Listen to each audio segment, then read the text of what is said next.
My name is Aarav. I used to believe adults didn't care, that they just looked the other way, even when something was clearly wrong, until one teacher changed everything. On the outside, I was just a quiet kid in class, average grades, kept to myself, never caused trouble. But that's because I didn't want anyone to know what was happening behind closed doors. At home, it was different. My father was an angry man, always yelling, always breaking things. And when he wasn't yelling at my mother, he was turning that rage toward me. Slaps for spilling water, bruises for talking back, punishment for nothing at all.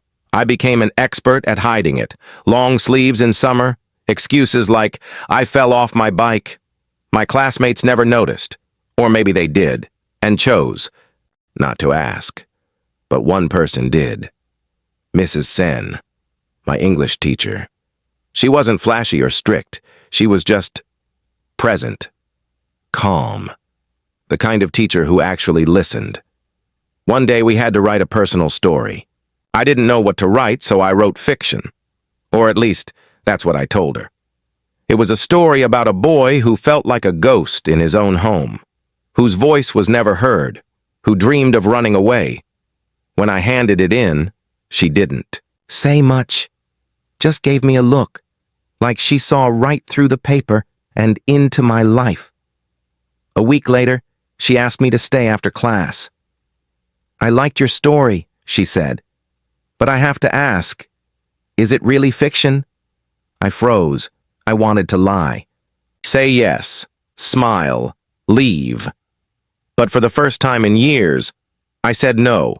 She didn't gasp, didn't pity me. She just nodded slowly and said, "Thank you for trusting me." I thought that would be it, but it wasn't. The next day, she called me to her desk and handed me a sealed envelope. "If you ever feel unsafe," she said, "open this." I didn't, not for weeks. I kept surviving, hiding, pretending, until one night, things went too far. My father was drunk, again. He threw a plate at my mother, then came toward me, eyes blazing. I remember shielding my head. I remember blood. I remember thinking, this is it. That night, after he passed out, I opened the envelope. Inside was a note and a phone number. The note said, "You don't have to stay in pain just because you're used to it. Call this number. They will help you, and I will be with you every step of the way." Mrs. Sen, my hands shook as I dialed. The voice on the other end was calm, kind. They asked questions. I answered. And the next day, something incredible happened. Authorities came to my house. My father was arrested for domestic abuse. My mother broke down. But she didn't stop them. She was just as broken as I was. Mrs. Sen showed up that same day, not as a teacher, but as someone who cared.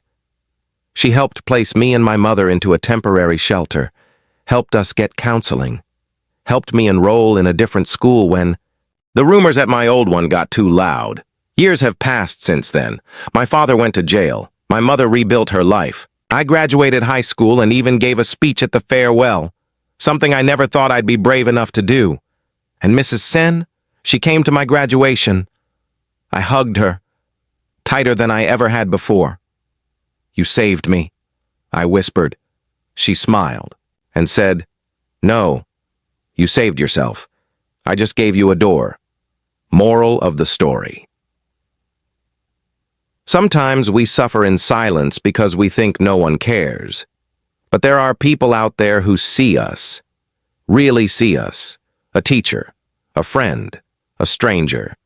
And all it takes is one act of courage to change your life. If you're going through something, speak up. Someone is listening.